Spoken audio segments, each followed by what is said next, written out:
Il faut savoir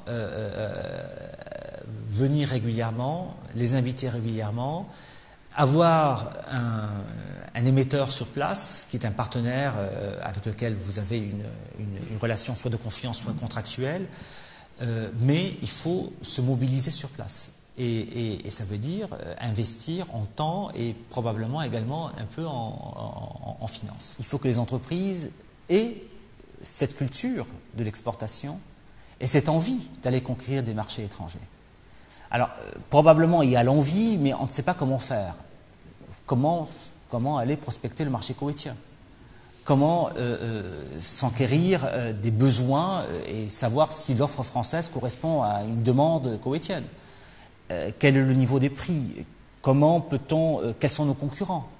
Comment peut-on aller au-devant des difficultés?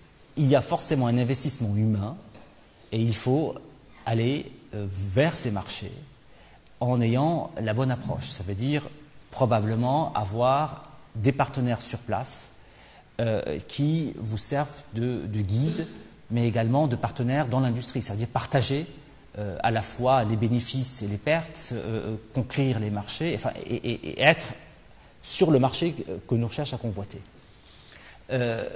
Ça me paraît être indispensable, autrement, de loin, en utilisant les systèmes informatiques qui sont très puissants. On peut, par WhatsApp, par les emails, par toute la technologie moderne, par les conférences calls, on peut faire beaucoup de choses, mais rien ne remplace le contact humain.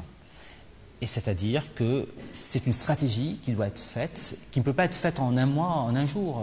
Elle doit être faite sur la durée, en étudiant de très près, et il y a des consultants pour cela.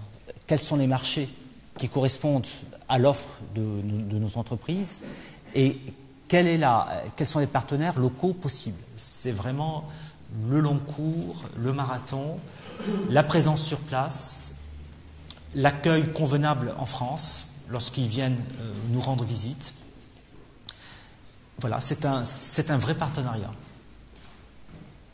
Et les relations personnelles, qui sont très importantes.